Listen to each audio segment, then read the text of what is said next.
The U.S. Air Force is accelerating combat testing of uncrewed fighter aircraft after lessons from recent high-intensity conflicts. Washington is pushing robotic wingmen to the front as it prepares for the next generation of aerial warfare. The Pentagon is pairing human pilots with AI-powered combat drones to reshape future air battles. The latest exercise marked a major step toward integrating autonomous fighter jets into real combat operations. U.S. Air Force said it conducted its first realistic combat exercise involving unmanned fighter aircraft during drills in Nevada. The robotic aircraft operated in a combat-like scenario at Creech Air Force Base, marking a milestone for the service's autonomous aviation program. The exercise tested collaborative combat aircraft acting as robotic wingmen under agile combat employment across multiple operating locations. Collaborative combat aircraft are semi-autonomous robot wingmen, designed to fly alongside manned fighter jets. The aircraft are intended to operate with F-35 and F-22 fighters, extending their combat reach during high-threat missions. They expand battlefield sensor coverage, helping pilots detect and track threats over much wider area.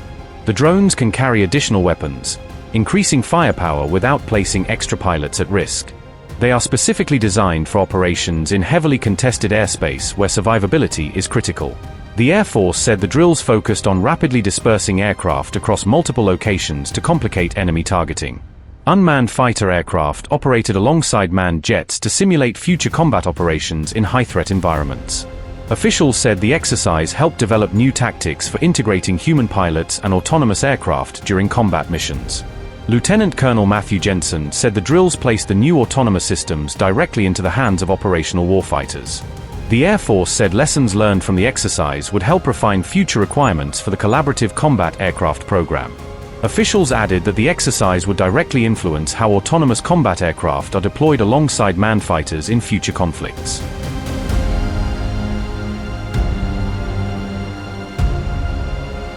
The IRGC says it launched ballistic missiles at a U.S. airbase and a CENTCOM facility in Jordan on July 28. Iran described the strike as retaliation for what it called continuing American aggression against the Islamic Republic. The IRGC Aerospace Force claimed responsibility for carrying out the ballistic missile operation. IRGC's statement read, and I quote, "The U.S. Army Central Air Base and Command Center in Jordan was targeted by ballistic missiles. The grand and epic-making people of Islamic Iran, your continued conscious presence in the arena has filled the world with wonder and admiration, and your benevolent prayers have guaranteed the victorious operations of the fighters of Islam." In response to the aggressive actions of the child-killing U.S. Army, a short while ago, the brave fighters of the IRGC Aerospace Force targeted the U.S. Army Central Air Base and Command Center in Jordan with several ballistic missiles. As long as the threats against the Islamic Republic of Iran continue and the illegal and wicked actions of the American forces against our interests, ongoing the resistance will also continue. The threats of American officials and illegal interventions against our interests must stop. And victory is not but from Allah, the exalted in might, the wise. Unquote. The IRGC Navy says it intercepted and stopped 3 oil tankers in the Strait of Hormuz after they ignored repeated Iranian warnings. IRGC's statement read, and I quote, 3 violating oil tankers were targeted and stopped. To the faithful and history-making people of Islamic Iran, well done to you who, by being in the field for 150 days and nights, gave a new meaning to resistance and displayed a new standard of a nation's awareness and will. Your zealous sons in the IRGC Navy, while continuing to exercise complete management and control over the Strait of Hormuz, continue to safeguard this trust of the faithful and awake nation of Islamic Iran. Hours ago, 3 violating oil tankers that continued to move along an insecure and illegal path, ignoring our warnings, were targeted and stopped. The IRGC Navy warns once again that the illegal interventions and commands of the child-killing U.S. Army against vessels in the region will not remain unanswered. And victory is not but from Allah, the exalted in might, the wise. Unquote. Earlier, U.S. and Saudi Arabian forces carried out precision strikes against Iran-aligned positions inside Iraq. U.S. Central Command statement read, and I quote, U.S. Central Command and the Saudi Arabian Armed Forces conducted precision strikes in Iraq, July 28, against Iran-aligned terrorists that the Islamic Revolutionary Guard Corps, IRGC, directed to attack U.S. forces and Saudi energy infrastructure. U.S. and Saudi fighter aircraft struck multiple terrorist logistics and weapons sites across eastern Iraq in a strong response to over 30 IRGC-directed aerial drone attacks in the last 72 hours. The unwarranted attacks against U.S. forces were not successful. From February through April 2026, there were more than 600 attempted attacks on U.S. citizens and facilities by Iran-aligned terrorist militias in Iraq.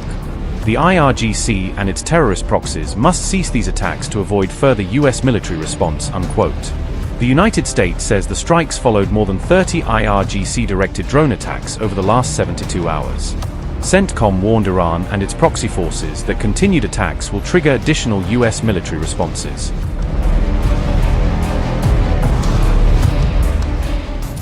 Just as Netanyahu met Donald Trump in Washington, Iran opened another military front with fresh missile attacks. The latest Iranian strike unfolded as Netanyahu pushed new intelligence on Tehran's nuclear program.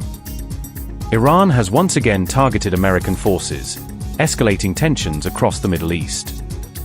The Islamic Revolutionary Guard Corps says the confrontation with the United States is far from over. Iran's expanding military campaign is now stretching across multiple countries in the region. Fresh attacks have once again put U.S. military installations on high alert.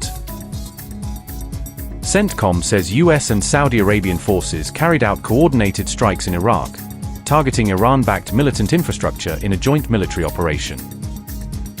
U.S. Central Command statement read, and I quote, "At 5:45 p.m. Eastern Time today, Islamic Revolutionary Guard Corps forces launched multiple ballistic missiles from Iran in an attempted surprise attack on U.S. forces based in the Middle East.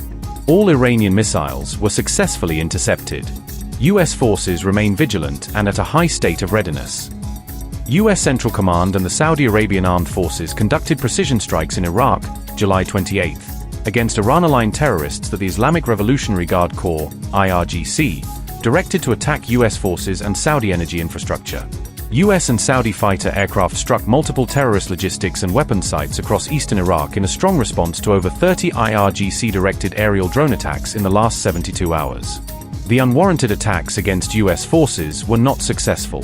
From February through April 2026, there were more than 600 attempted attacks on U.S. citizens and facilities by Iran-aligned terrorist militias in Iraq.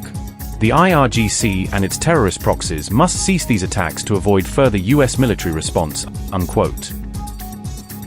A U.S. official says Iran launched fewer than 4 ballistic missiles during the latest attack, according to CNN. The strike placed the American military installation in Jordan directly in the crosshairs once again. The latest barrage has forced U.S. forces across the region into heightened operational readiness. Reports from Iranian media claim operations at Qatar's Ras Laffan gas facilities were disrupted.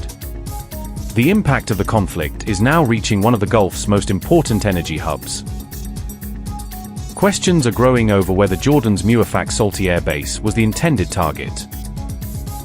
Meanwhile, Benjamin Netanyahu says he held one of his best meetings ever with President Donald Trump.